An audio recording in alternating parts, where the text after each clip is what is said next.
I have a pen. I have an apple. Apple pen.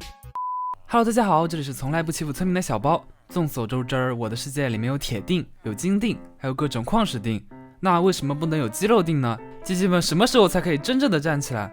为了解决这一不平等的社会现象，小鸡们夜以继日的工作，进行了非常残酷的优胜劣汰行为，为的就是能够筛选出拥有肌肉锭的鸡。在历经了千辛万苦之后，小鸡们终于完成了蜕变。这部分蜕变之后的鸡，一出生就是熟鸡，并且有和普通鸡一样的生活习惯。小鸡们寿终正寝之后，掉出来的肉直接就是熟肉，肉质肥而不腻，瘦而不柴。熟鸡掉落的熟肉可以在合成表里面进行拆解，拆解成9个小鸡粒。这种鸡肉分解出来的小鸡粒也可以用来回复我们的饱食度，虽然一次回复的很少，但是吃的速度很快。而且各位观众朋友们，把一块鸡肉分成9次吃，居然会比直接吃一块肉更容易饱。我他妈要直接打破物质守恒定律。我们的鸡粒当然不仅仅能吃，还可以提供一些特殊效果。往鸡粒上丢红色的颜料，把它染得像牙龈出血一样，吃了之后可以给我们提供生命回复效果。然后用黄色的染料染，还可以给我们提供跳跃提升。丢下来一堆鸡粒，然后丢一个牛奶桶，还可以把它们变成牛奶味的鸡肉粒，吃了之后可以获得移速提升的效果，只不过这些效果的持续时间都不是很长。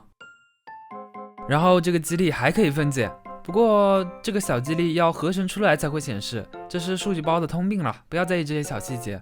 分解之后会变成9个鸡肉粒的粒，我们就简称为鸡粒粒好了。这个鸡粒粒也可以吃，吃了之后回复的饱食度甚至和完整的鸡肉差不多，相当于把一个鸡肉分解成了81个鸡肉，这个就有点太离谱了，我们就不提了，去整一把鸡肉腱出来吧。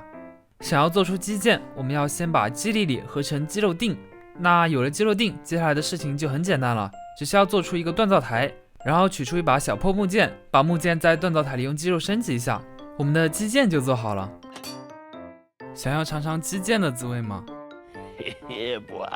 这个鸡腱看起来比较简单啊，不过它是一个非常实用的道具。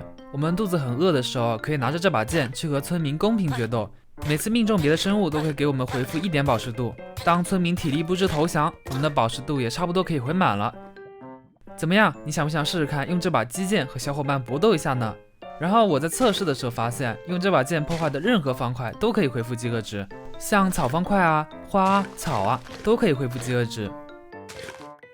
哎，不对，我这集好像讲的是鸡鸡们为了解决社会不平等，努力修炼出肌肉锭的故事，怎么感觉讲跑偏了呢？啊，算了，不管了。那最后还有一个小彩蛋，就是我们的鸡粒粒还可以分解成鸡粒粒粒。这个鸡粒粒粒可以吸引小鸡，还可以像小麦种子一样让小鸡们繁殖。